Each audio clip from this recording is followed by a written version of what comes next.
Mais uma vez, boa noite. Espero que todos estejam bem. Aproveitando muito, escuto que toda a honra, toda a glória e tudo que a gente aprender seja dedicado a Deus nesse momento. Vamos fazer uma oração antes da gente começar a mensagem? Senhor, te agradecemos por mais esse dia que o Senhor nos concedeu, mais esse momento em que estamos na sua casa para assim te adorar, te glorificar e aprender mais sobre ti.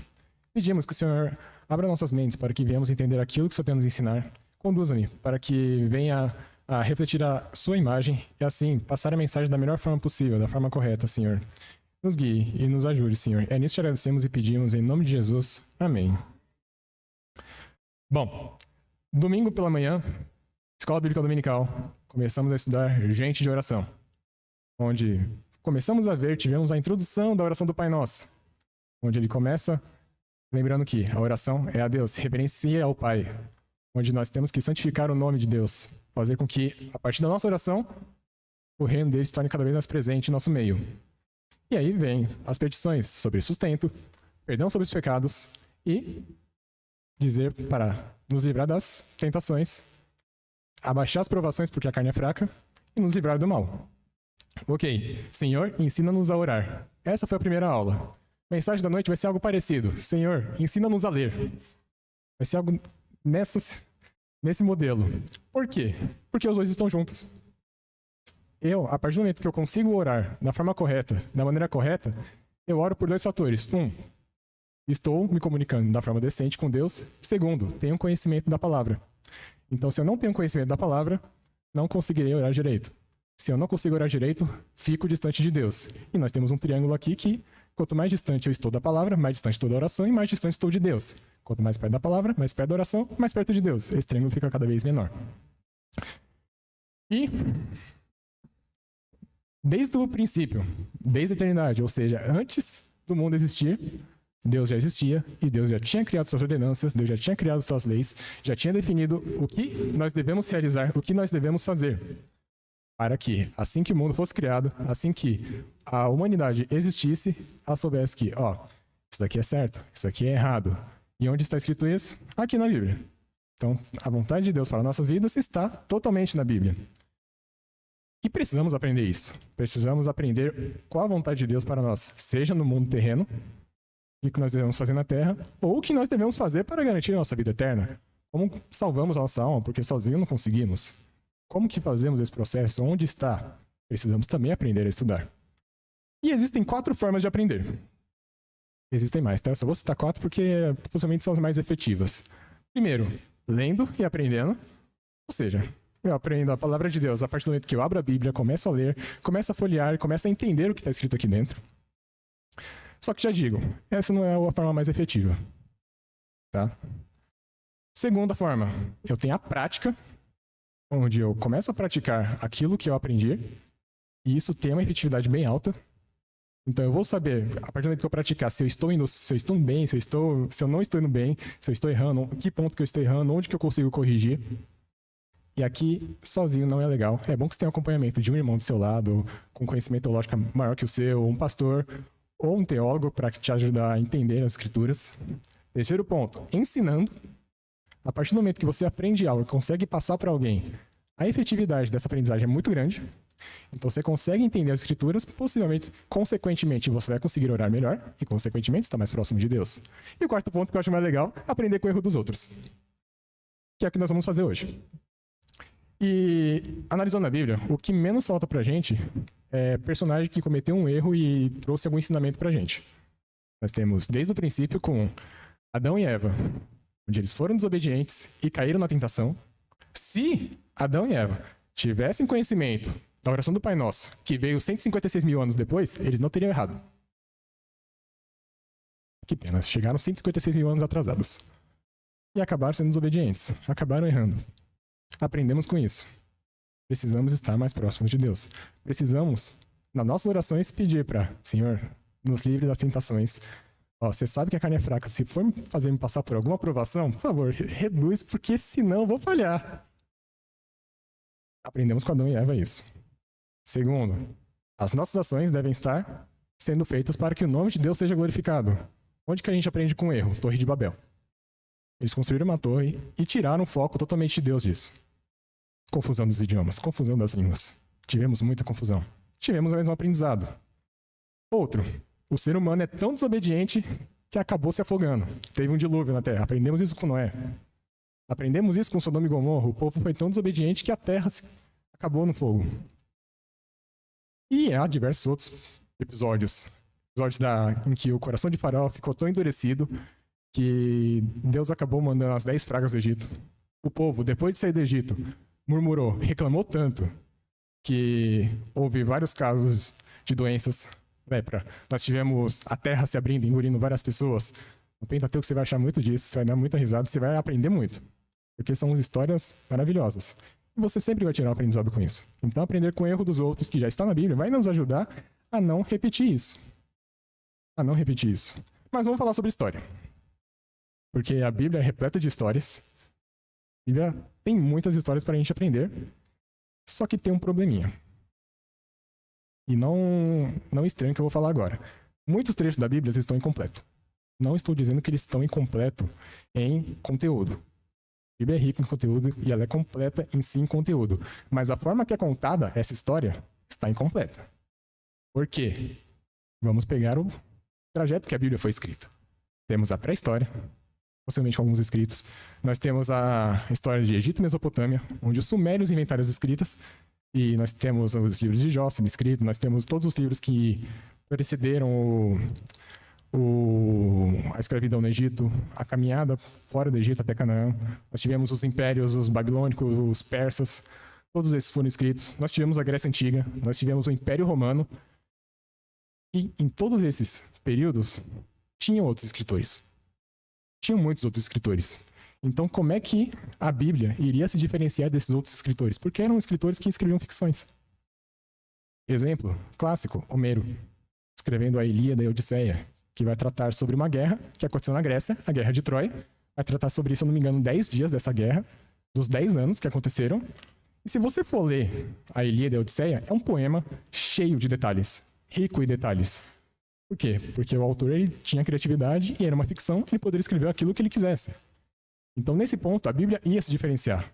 Por quê? A gente precisa comprovar que a Bíblia é algo verdadeiro. Nós temos que comprovar a veracidade da Bíblia. Não tinha estudos arqueológicos na época.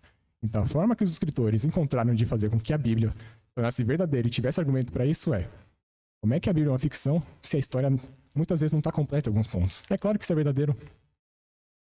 Temos isso, ocasionando numa múltipla interpretação da Bíblia. Então, a forma que talvez eu leia, se eu não tiver um conhecimento, eu interprete de um jeito. Possivelmente consultando um teólogo, consultando um pastor, consultando um irmão, a gente estudando junto, a gente tenha outro conhecimento sobre a Bíblia. E o nome disso é polifonia. Muitos fono-vozes. Então, a gente consegue dar várias vozes à Bíblia. Fazendo com que a gente tenha muitas interpretações e a gente precisa se atentar muito a isso. E a gente vai estudar um texto que vai ser a cara disso. Segundo as Crônicas, no capítulo 36. Detalhe, nós estamos falando aqui sobre Senhor, nos ensine a ler.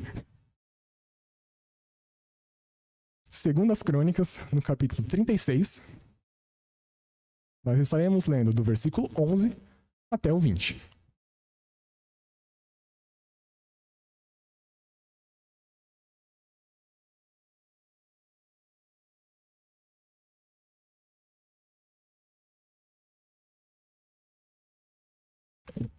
Segundo as Crônicas 11, quer dizer, segundo as Crônicas 36, de 11 a 20, desculpa.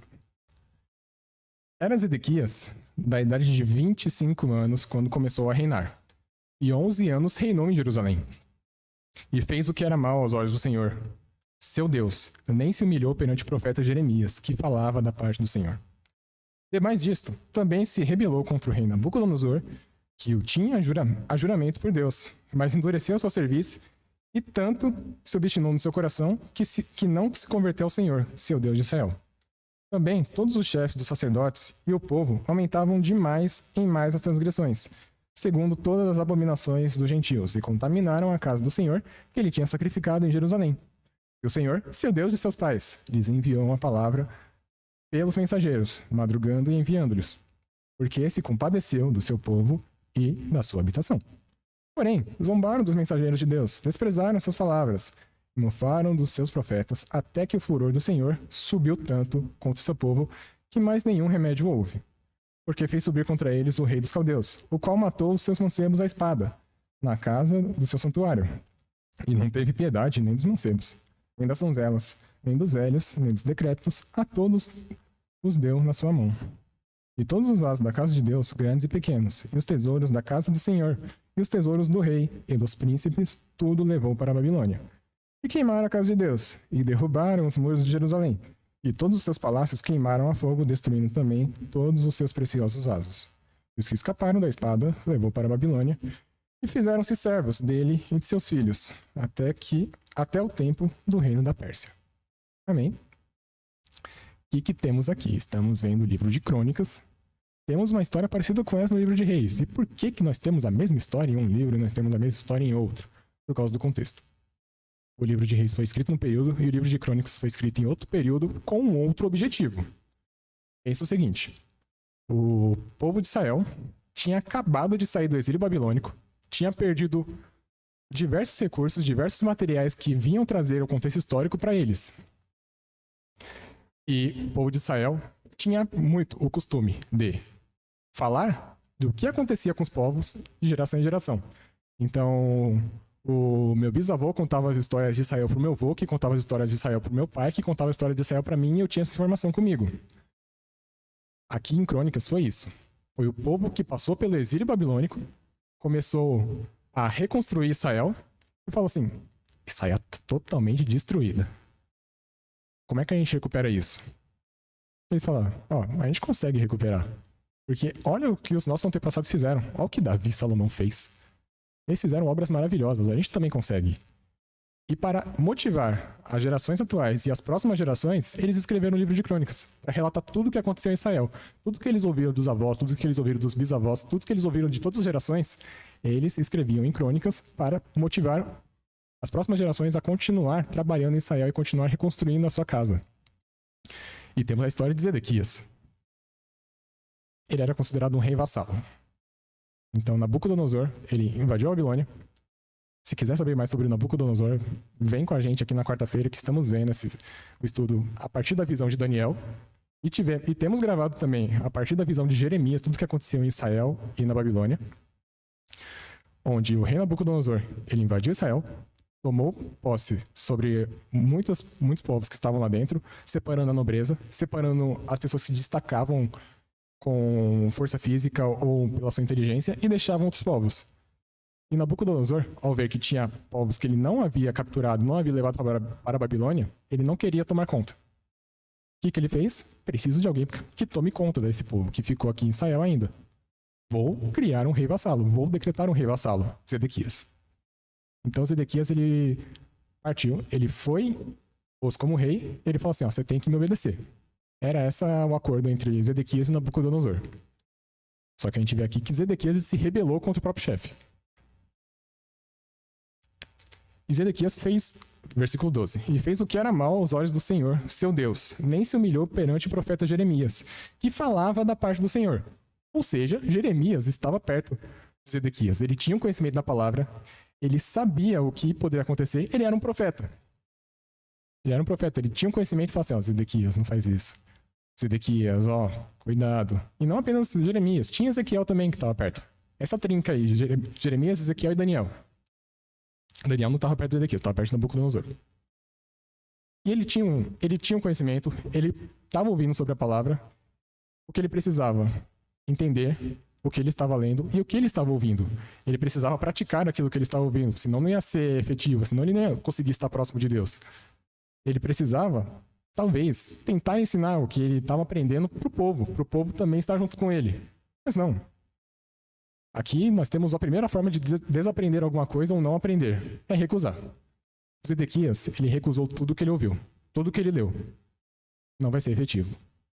Se eu recuso aquilo que eu aprendo, se eu sou desobediente, obviamente eu fico longe de Deus e, consequentemente, eu não vou conseguir orar direito. Então, Senhor, ensine-nos a ler. Senhor, ensine-nos a aprender aquilo que o Senhor tem a nos ensinar. Senhor, me faça estar mais próximo de Ti. Se alguém vier me corrigir, eu preciso me mudar aqui para conseguir entender e aprender o que o outro está tentando me ensinar. Ou eu posso estar errado, eu posso ter errado o conceito. E quem for me corrigir, eu preciso estar com a mente aberta, com o coração aberto para aceitar essa correção, porque senão eu não vou aprender direito, vou me distanciar de Deus e não vou orar direito. Esse triângulo tem que estar igual. Esse triângulo tem que estar o menor possível para que eu consiga estar cada vez mais próximo de Deus. E Zedequias não estava fazendo isso. Outra coisa, Zedequias ele tinha a ordem de Nabucodonosor, falou assim, ó, me obedece e o que eu mandar você fazer, você faz. O que Zedequias fez? Por trás dos panos, entrou em contato com o rei do Egito e falou assim, vamos nos rebelar com Nabucodonosor? Vamos tentar destruir Babilônia, porque senão Israel vai ser tomada pelo exílio babilônico para o resto da vida. Ele tentou fazer isso, Nabucodonosor descobriu, Nabucodonosor tinha muito poder bélico do que Egito e do que o próprio Israel, e não deu certo. Não deu certo. Também os chefes dos sacerdotes e o povo aumentavam de mais em mais as transgressões. Por quê? Estavam desaprendendo. Cada vez mais eles desaprendiam aquilo que deveria ser compreendido, aquilo que Jeremias estava tentando ensinar o povo, aquilo que Ezequiel estava tentando passar para o povo de Israel também. Se o Zedequias estava fechando sua mente, o povo ia copiar o rei, por mais que fosse um rei vassalo. O povo copiando o rei, a nação inteira se corrompia. Então, Senhor, ensine-nos a ler, Senhor, ensine-nos a compreender, Senhor, nos ensine a ser corrigido e, Senhor, me ajude a ensinar direito. Porque senão, a partir do momento que eu dou um ensino errado, eu posso corromper um povo inteiro. Eu posso corromper muitas pessoas para que se distanciem cada vez mais de ti. Então, se eu não leio direito, eu me distancio de Deus. A partir do momento que eu não leio, a partir do momento que eu não aprendo, e se tentar ensinar para alguém, eu vou distanciar cada vez mais pessoas de Deus. E aí, cada vez mais pessoas vão ficar distantes, cada vez mais pessoas não vão orar, e cada vez mais gente se perde no mundo. Estamos só aumentando a bolha. E a mesma coisa acontecia com Zedequias. Meu, o que está acontecendo? E Zedequias, ele, além disso tudo, ele tinha recursos visuais. Então Jeremias tentou falar com Zedequias. Ó, isso vai dar errado. Zedequias não ouviu. Jeremias tentou comunicar essa mesma mensagem por vários recursos. Sejam eles visuais, sejam eles auditivos. Ele tentou se comunicar pela face, tentou se comunicar por mímica, tentou fazer diversas coisas para fazer com que o rei entendesse a mensagem. E mesmo assim ele não entendeu. Então, quando eu for ensinar para alguém, talvez eu tenha que usar vários recursos para conseguir ensinar. Precisamos, não sei, intérpretes para tentar comunicar a mensagem para outras pessoas, mas a gente precisa não apenas de um recurso, mas de vários. E as profecias que se cumpriram no passado e que podem se cumprir, que vão se cumprir no futuro, elas servem para quê? Por que elas estão escritas aqui na Bíblia?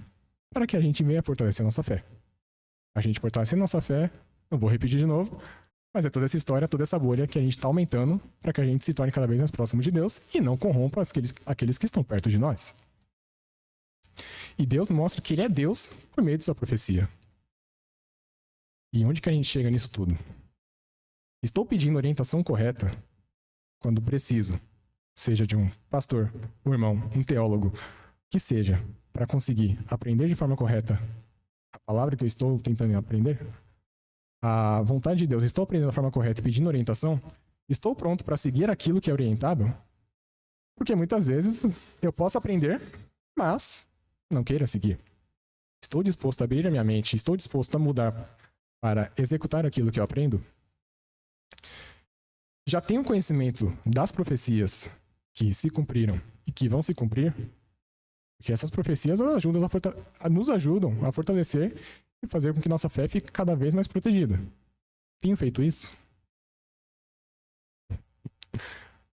E com isso, a gente fica firme nas promessas.